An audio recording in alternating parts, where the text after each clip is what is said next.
I suppose most of you are familiar with this old optical illusion. And you're asked the question, which of the three thick black lines is the longer? And I suppose one's natural reaction is to say the one on the left. And I think you know that this is a result of the illusion of perspective.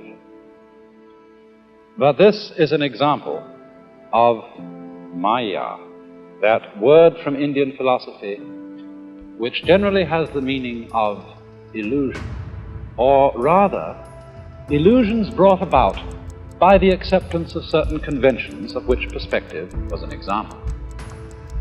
Now, I think one of the conventions by which we tend to be fooled more than almost any other is time.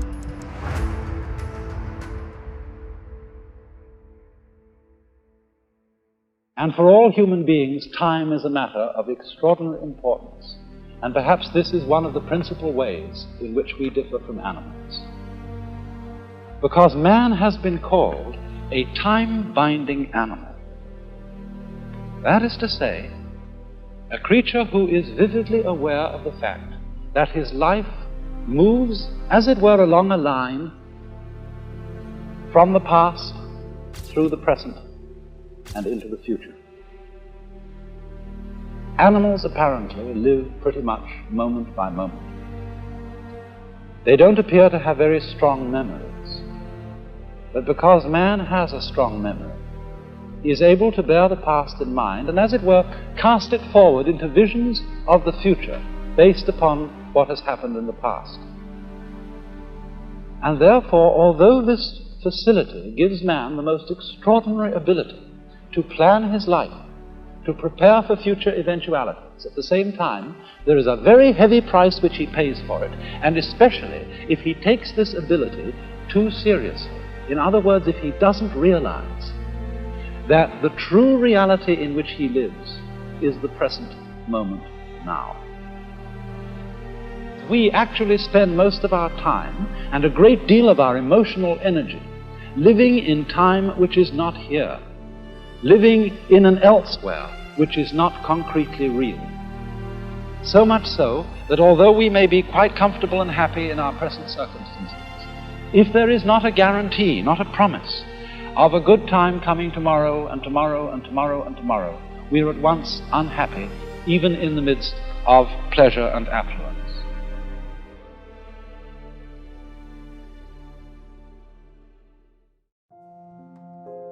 And so we develop a kind of chronic anxiety about time.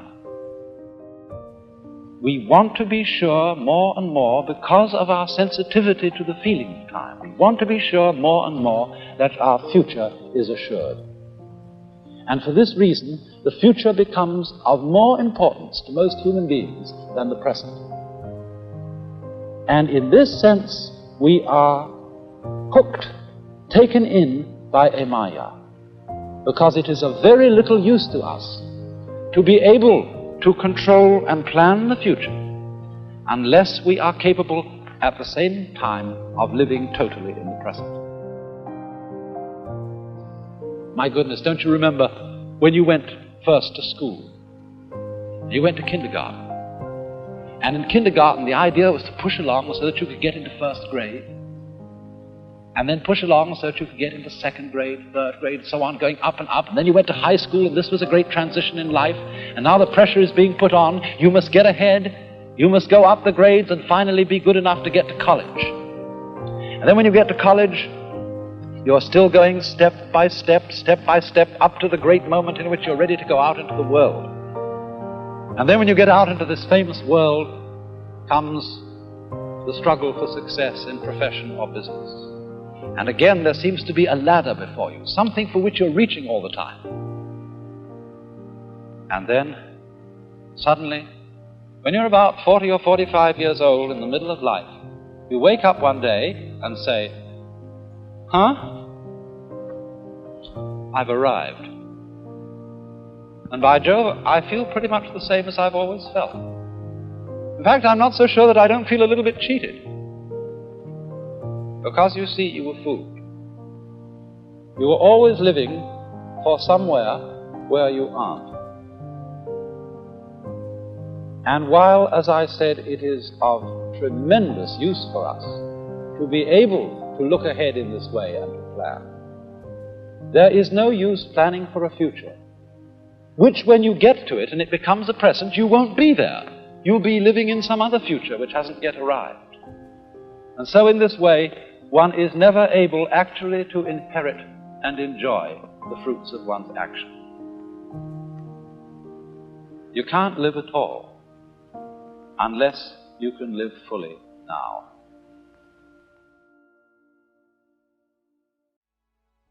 I mean, if the objective of music were to arrive at a point, say the last bar, the final great crashing chords of the symphony, well, then all we'd do, we'd be just hurry up its playing, play it as fast as possible so as to get to the culmination, the end, as soon as possible. Or just cut out the whole symphony and play only the last bars.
Isn't it just a hairline on a dial?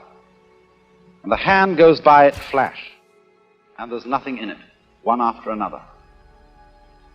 But here there is an entirely different sense of the present, as something you can settle into. I remember once a very wise man who used to give lectures on philosophical matters of this kind. Before he started giving any lecture, would sit for a while looking at his audience very intently like this. And then quite suddenly he would say, "Wake up! You're all fast asleep.